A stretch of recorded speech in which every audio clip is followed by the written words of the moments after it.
Halo, salam sejahtera bagi kita semuanya. Apa kabar siswa-siswi Ibu kelas 7? Semoga dimanapun kita semuanya berada tetap sehat, jauh dari COVID-19 dan tetap dalam lindungan Tuhan. Nah, hari ini kelas 7 kembali lagi bersama dengan Ibu FM atau Ibu Frali Manurung.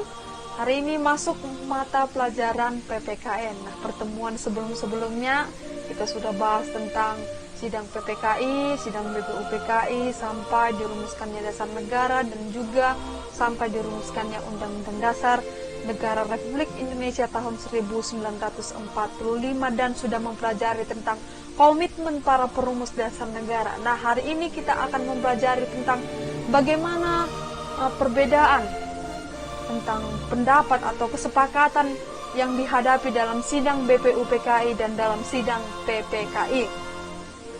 Namun sebelum kita mengkaji lebih dalam tentang materi kita hari ini, kita harus tahu dulu apa yang menjadi tujuan pembelajaran dari video hari ini. Nah, tujuan pembelajaran kita yaitu memahami perbedaan yang muncul dalam sidang BPUPKI atau Badan Penyelidik Usaha-Usaha Persiapan Kemerdekaan Indonesia dan PPKI atau Panitia Persiapan Kemerdekaan Indonesia. Masih ingat? Kalau dalam bahasa Jepang dia disebut apa?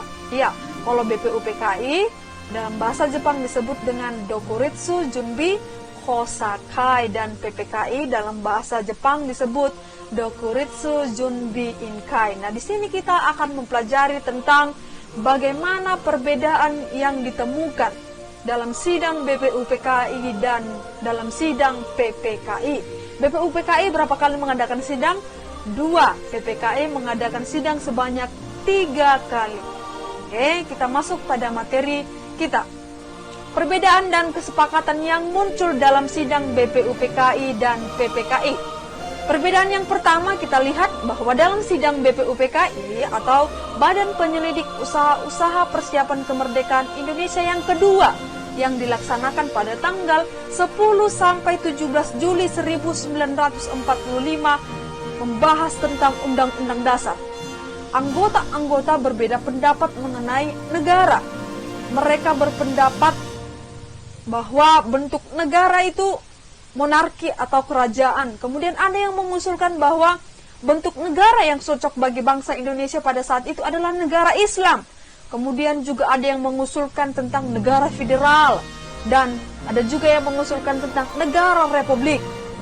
Setelah melalui beberapa perdebatan, kemudian dilakukan pemungutan suara dan disetujuilah oleh BPUPKI bahwa bentuk negara yang cocok bagi bangsa Indonesia atau bagi negara Republik Indonesia pada saat itu adalah bentuk negaranya yaitu republik.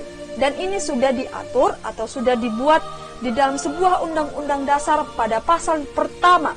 Pada pasal 1 ayat 1 dikatakan bahwa negara Indonesia ialah negara kesatuan yang berbentuk republik. Ibu harap jangan lupa isi dari pasal 1 ayat 1 bunyinya bahwa negara Indonesia ialah negara kesatuan yang berbentuk republik. Bentuk negara yang sudah disepakati yaitu negara republik ini memiliki makna tertentu.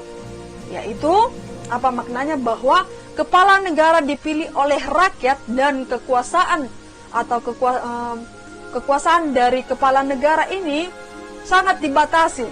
Apa yang membatasi? Yang membatasinya adalah konstitusi atau Undang-Undang Dasar 1945. Oke, kita lanjut. Bagian yang kedua yaitu perbedaan pendapat tentang wilayah negara kesatuan Republik Indonesia. Tadi sudah disepakati bahwa bentuk negara yaitu kesatuan yang berbentuk republik. Yang kedua tentang perbedaan pendapat wilayah negara kesatuan Republik Indonesia. Wilayah negara yang diusulkan para anggota BPUPKI adalah seluruh bekas jajahan atau wilayah Hindia Belanda ditambah dengan Malaya, Borneo Utara, Irian Timur, dan Timor Timur. Nah, melalui musyawarah, BPUPKI kemudian menyetujui bahwa wilayah negara Indonesia adalah seluruh wilayah kepulauan Indonesia yang semula menjadi wilayah kekuasaan Hindia Belanda. Maka dapat disimpulkan dari perbedaan pendapat ini disepakatilah bahwa wilayah Indonesia merdeka, yaitu semua wilayah kekuasaan Hindia Belanda pada saat itu, atau semua wilayah kepulauan Indonesia.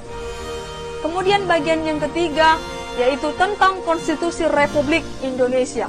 Nah, tentang Konstitusi Republik Indonesia, kalau dulu sudah dirumuskan oleh Panitia 9 mengenai dasar negara kita yang disebut Piagam Jakarta. Piagam Jakarta atau rumusan Pancasila ini dianut atau isinya dicantumkan di dalam pembukaan Undang-Undang Dasar 1945. Kembali lagi mengalami tantangan mengenai Konstitusi Republik Indonesia atau Undang-Undang Dasar negara kita. Karena ada yang tidak setuju bahwa diterapkannya isi dari Piagam Jakarta. Apa sih Bu yang menjadi isi dari Piagam Jakarta? Kita fokus pada sila yang pertama isi dari Piagam Jakarta. Di sila yang pertama isinya adalah ketuhanan dengan kewajiban menjalankan syariat Islam bagi pemeluk-pemeluknya. Ini merupakan isi sila pertama Piagam Jakarta.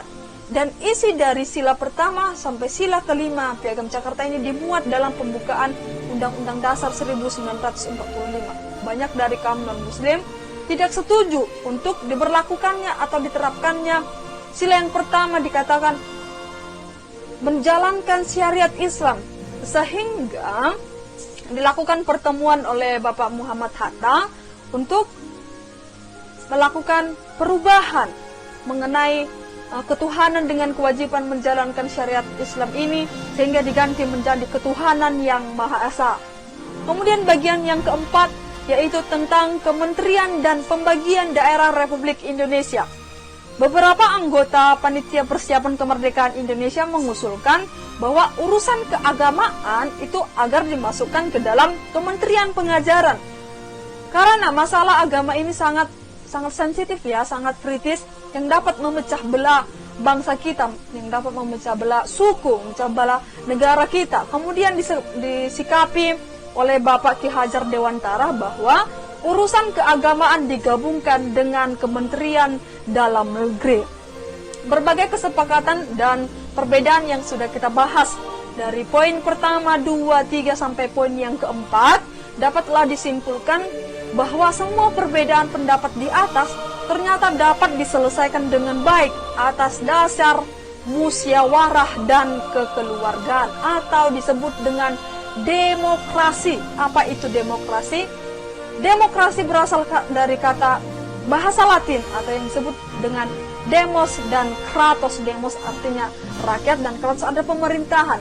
Berarti demokrasi adalah pemerintahan oleh rakyat, dari rakyat, oleh rakyat, dan untuk rakyat. Nah, itu tadi kata lain dari musyawarah dan kekeluargaan. Hasil kerja BPUPKI yang sangat istimewa. Artinya istimewa di sini walaupun terjadi perbedaan pendapat di dalam sidang BPUPKI, namun BPUPKI ini atau organisasi ini mampu untuk menyelesaikan secara kekeluargaan untuk mengambil keputusan atau kebaikan untuk bangsa Indonesia. Begitu pula dengan Panitia Persiapan Kemerdekaan Indonesia yang dibentuk sebagai pengganti BPUPKI.